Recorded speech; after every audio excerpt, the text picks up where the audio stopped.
Army chief general Syed Asim Munir की ज़ेर सदारत कोर कमांडर्स कॉन्फ्रेंस। फोरम ने मुसल्लह अफवाज की हौसला शिकनी के लिए बदनीयती पर मबनी प्रोपेगेंडा मुहिम पर तशवीश का इजहार किया। फोरम ने कहा कि मुसल्लह अफवाज और कानून नाफिज करने वाले इदारों और सिक्योरिटी फोर्सेस पर बेबुनियाद इल्ज़ामात एक वतीरा बन चुका है। इसी पर मज़ीद तज्ज़िया हासिल करने के लिए हमने दिफाई तज्ज़ियाकार ब्रिगेडियर टाइट मसूद अहमद खान ने हमें ज्वाइन किया है। मसूद साहब की कीमत का बेहद शुक्रिया। बताइएगा, कोर कमांडर कॉन्फ्रेंस में अहम बुनियादी जो इशूज़ चल रहे हैं उसको ज़ेर बहस लाया गया है, और एक जो हम ऑनलाइन काफ़ी जो बैशिंग देखते हैं पाक फ़ौज के ख़िलाफ़, उस पर भी इक़दामात का फ़ैसला किया गया है। क्या समझते हैं, क्या इक़दामात मुतवक्के हैं इस हवाले से?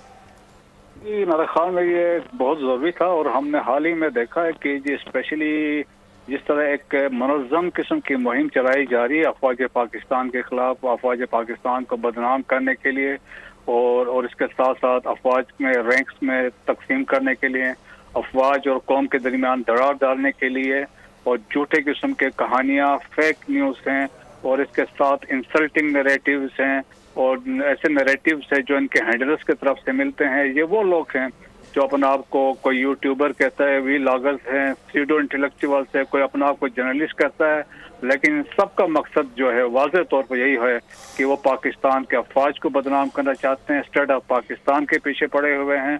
तो मेरे ख्याल में अभी हाल ही में हमने देखा है कि जिस तरह एक कानून हरकत में आया इंग्लैंड में, हमने देखा था वहाँ पे एक डिसीजन हुआ है। तो मेरे ख्याल में जो लोग स्पेशली जो बाहर बैठे हुए इस तरह का काम कर रहे हैं, तो मेरे ख्याल में हमें उन ममालिक के कवानीन के तहत वहाँ पे हमें उन पर केस कर देना चाहिए। जिस तरह अभी एक रिसेंट मिसाल हमारे सामने आई है, जो पाकिस्तान के अंदर लोग हैं, पाकिस्तान के कवानीन के तहत मेरे ख्याल में स्ट्रिक्ट एक्शन होना चाहिए, क्योंकि ये लोगों का जहन खराब कर रहे हैं, पब्लिक ओपिनियन को ये खराब कर रहे हैं, लोगों के जहन साजी कर रहे हैं, अफवाज के खिलाफ कर रहे हैं, स्टेट ऑफ पाकिस्तान के खिलाफ कर रहे हैं। मेरा ख्याल में पीछे बहुत सारी कोशिशें हमने पास्ट में देखी थी कि जिसमें कोशिश की गई थी आइन में और जो कोई ऐसे ऑर्डिनेंस लाने की, जिसमें मेरा ख्याल में एक पीका कानून भी था। तो कानून होना चाहिए जो पाकिस्तान का आइन भी के साथ इदारों के खिलाफ कोई ऐसी चीज़ नहीं कर सकते।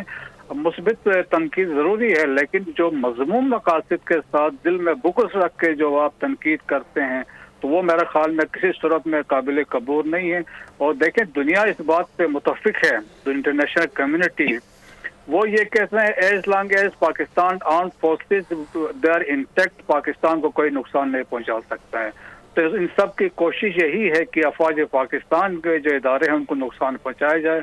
मेरा ख्याल में वक्त आया है कि हमें स्ट्रिक्ट एक्शन लेने चाहिए। सर, क्या कहेंगे, बशाम में, फ़लस्तीन में, कश्मीर में भी जारी जुल्म और बर्बरियत की मज़म्मत की गई है, और जो भारत की जानिब से आए दिन पाकिस्तान पर इल्ज़ामात लगाए जाते हैं वो भी तशवीश का बायस बनते हैं। इनको कैसे निपटा जाएगा, क्या समझते हैं? देखें जी, इंडिया का तो ड्रामा है ना। इंडिया बेसिकली स्पॉन्सर्ड जो टेररिज्म तो रीजन में इंडिया करवा रहा है। पाकिस्तान में पिछले कई जो 50 साल में दहशतगर्दी हो रही वो इंडिया कर रहा है, अफगानिस्तान की सरजमीन इस्तेमाल कर रहा है। अफगानिस्तान में वहाँ हाइट हाउस हैं, इंडिया के प्रॉक्सीज वहाँ पे अफगानिस्तान के जो मदद हासिल है, जो इंडिया के प्रॉक्सीज वहाँ से ऑपरेट कर रहे हैं। तो दहशतगर्दी तो इंडिया कर रहा है। दहशतगर्दी हाल ही में हमने देखा, इंडिया जो बाहर पकड़ा गया जब कनाडा में उन्होंने सिखों का असैसिनेट किया, यूनाइटेड स्टेट्स में एफर्ट की गई, यूनाइटेड किंगडम में की गई, फिर पाकिस्तान के अंदर सिखों की असैसिनेशन है, उसमें भी इंडिया शामिल है, और बाकी जो कश्मीरी थे यहाँ उनके असैसिनेशन में इंडिया शामिल है। अभी रिसेंटली देखे जो खबर आई है आमिर तांबा जो लाहौर में असैसिनेट हुआ, उसमें भी इंडिया का कहा जा रहा है उसमें हाथ है। तो दहशतगर्दी तो इंडिया कर रहा है। सेकंड, यहाँ पे पाकिस्तान फोरम ने कंसर्न शो किया बशाम में जो चाहिए। मसूद साहब हमारे साथ रहेगा। सब्सक्राइब करें और बेल दबाएं ताकि कोई खबर रह न जाए।